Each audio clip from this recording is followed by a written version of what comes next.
But the thing is, you just, I'm telling you, you're gonna be there for the dollar. Damn fuck no. I just want you to know that this is Anytime you want to say it, everything because is. everybody and their brother knows that you're against this. I am Put it over against here. Any other comments? Joe? Ms. Harley? No, I'd like to, Those me to courtrooms be, like they are, up on the second floor, how you gonna handle all that traffic? How do we handle that? Same way. Our way over, The elevator, stairwell, how many you gonna have for that? how many what? Elevators.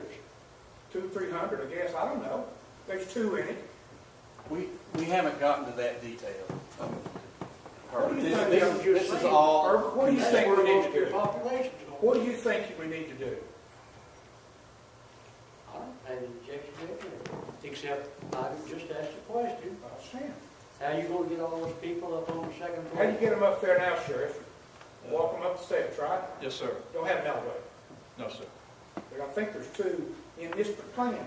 And this might not be the final plan. You gotta start somewhere. It's just one flight of steps. But at the end of the day, still, Yeah, we could, it's not, it's and easier we've to have. been using that ever since the jail was built over there for 40 years, that the steps. Sure.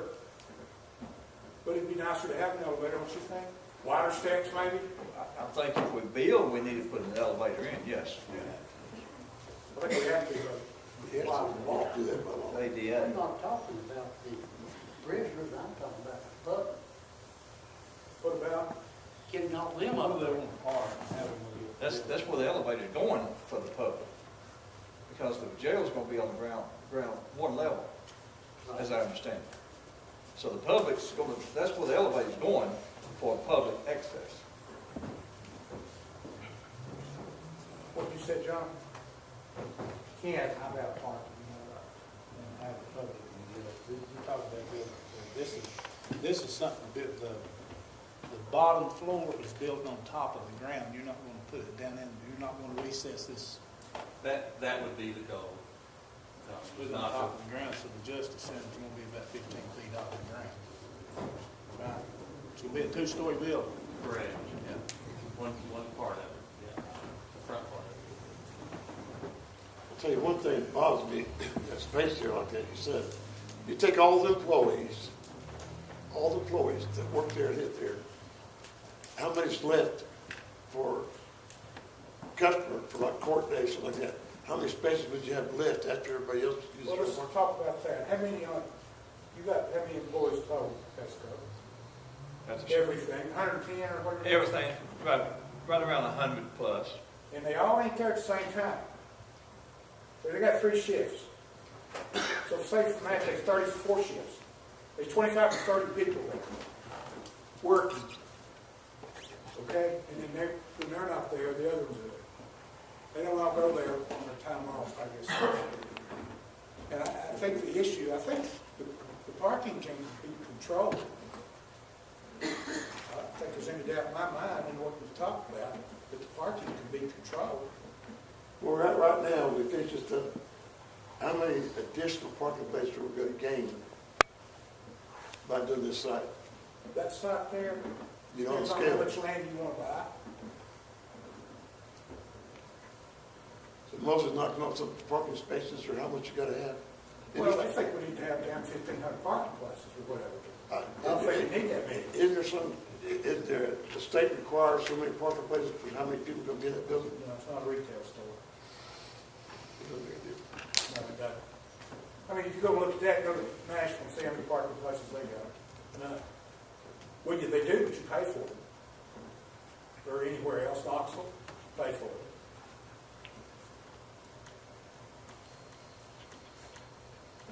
But what we're trying to do is to show what's being done. This is not close to what would be built. I mean, there's some, right now, I believe we figured, county the other day, there were 40-something visitation rooms with the cameras and stuff. How many you got now, Sheriff? 5? So far. Yeah. We don't want to build 40. You know, and they've got all kinds of these little tiny rooms that are, this is the ultimate jail in the eyes of the people designing. That's not going to be what we're going to do. And if you look at 134,000 feet, that's not representative of what we're going to do, because 21.6 is reconditioning some of the existing. That's not new construction. And then there's 10,000 or 5,000 feet of playgrounds, or whatever they call them. So, you know, that 134 is more like 100. And it'd probably be a little less than that.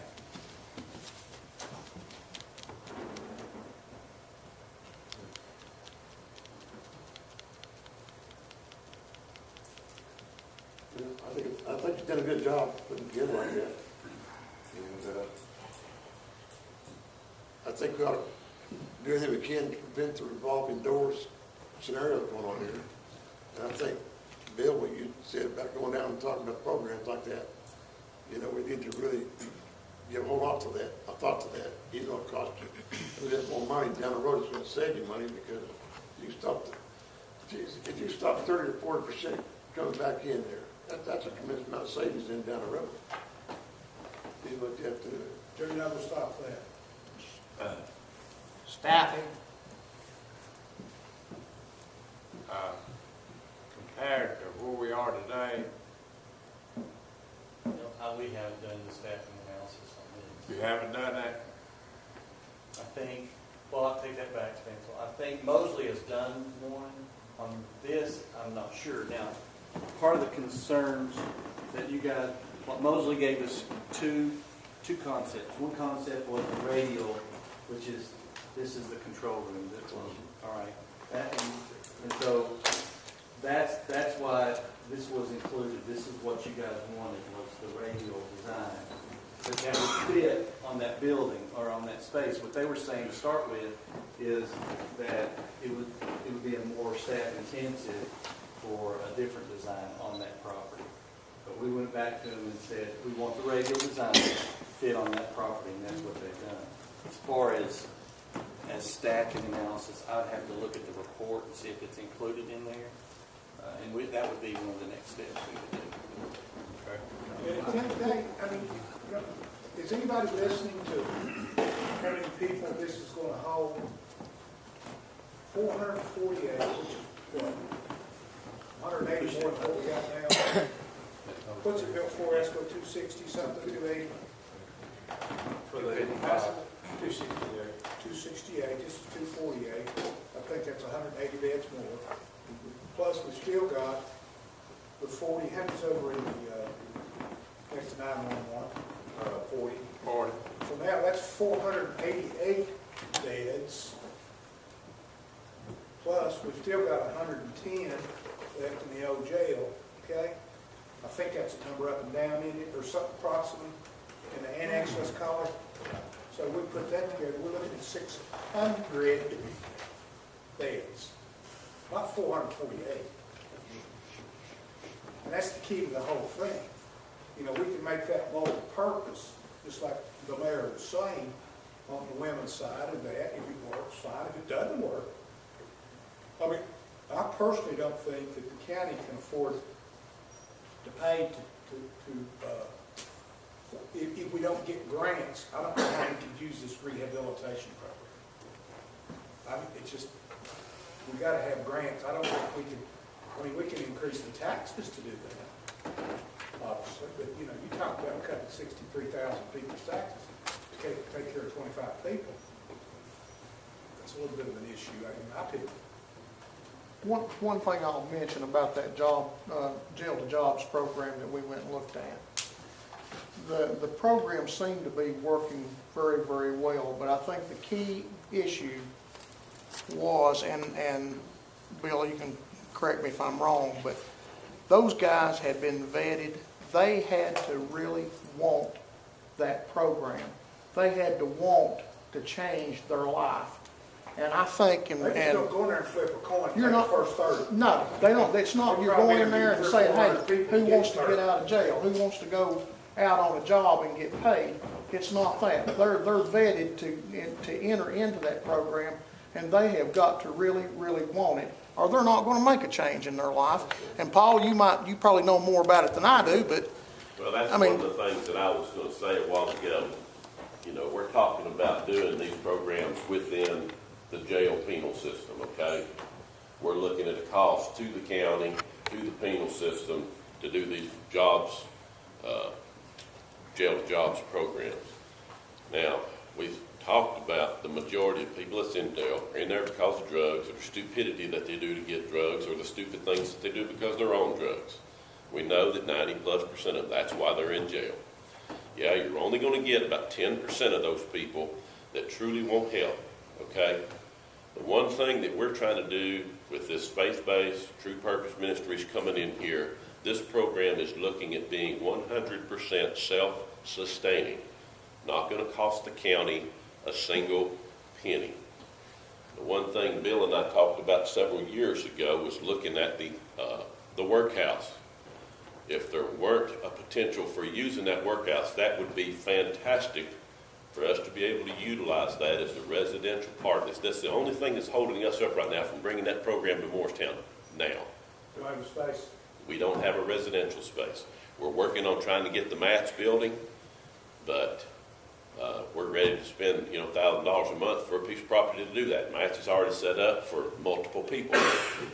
I know we're way down the road from building this, but if we can keep the foresight, maybe at some point designate the workhouse as a place to do these guys, we got a great opportunity. They're having an 80+% success rate, the guys going through this program. That's huge. They're not all going to make it. Like you guys said, you got to vet them. They've got to want it. If they don't want it, I don't care what program you put them in. It doesn't matter what job you train them for, or be a rocket scientist. It don't matter. If they don't want it, it's not going to happen. But that's something that I'd like you guys to keep in mind as this goes forward. Like Bill said, we have got to do something different than just warehousing prisoners. We've done that for centuries. All it does, don't matter if we make 1,000-person jail. We're just going to have the same problem on a bigger scale. So you guys keep that in mind, because what we're trying to bring to Morristown with this faith-based residential treatment is something that's going to help our community, that's not going to cost the county government. Thank you, Paul. Larry, you have something to say? That would be about 80% of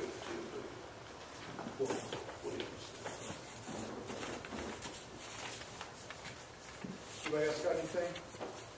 Bill, again, this area right up here, I don't know if you're on the telephone where everybody see it. This area right here, this is kitchen, right? Yes. Now this is, this middle area right here. What is that? This is the intake, that's the intake here. Intake, and this other thing over here. That's administration. Okay. Thank you. With the sign up there, where's the front? I mean, in the back. You can't really tell. You're not sure. Okay. Yeah, again, we haven't gotten that far. Okay.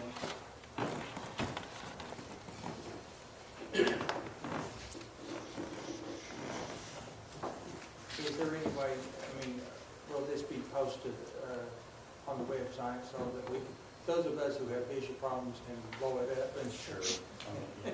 We've got another one on the poster board, and then we have one more, a copy of this part that it's rolled up and you take home. One more. That's, Howard, that's the concept. It's not gonna be built that way. I mean, they've even supposedly said there's some stuff in there. I don't necessarily need to be after some things were brought to their attention. Anyone else? Any direction, you guys? I just want to ask one question, and I'm going to direct this to Mr. High over here. Yes, sir. We've talked about housing, we've talked about rehabbing. What are we doing out there to get these kids to not get started on drugs?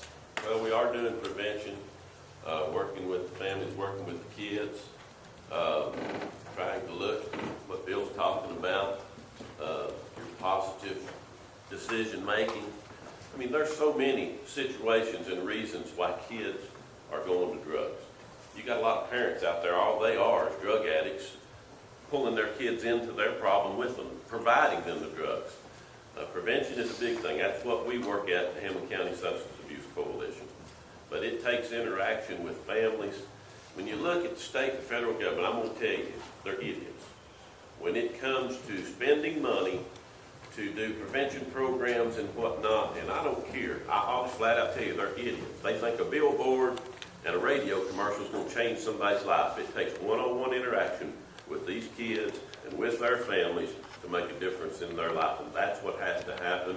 We've got our little thrift store out here. I'm working on trying to make more money for our coalition that's not grant affiliated, to where we can do things that we know work that the state's not going to pay for. But we can sit down sometime. We can have some long conversations on this. Thank you, Dan. Well, it's probably time for us to stop. We've got regular session in 7 or 8 minutes. But anything else, Bill? Let me encourage all of you to call me with your thoughts, okay, or come see me, and because I need the direction that you want us to go, and so that we can get this thing, we can keep moving forward. I think we've made some progress. This is a place to start. It's not the end product, but I need your all's input. Okay, call the meeting adjourned. Thank you.